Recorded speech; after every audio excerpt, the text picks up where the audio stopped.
o quanto somos apegados às coisas materiais.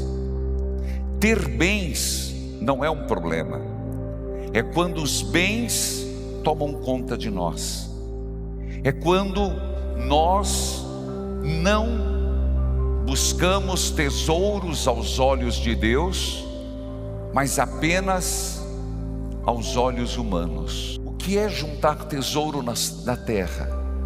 Nós sabemos.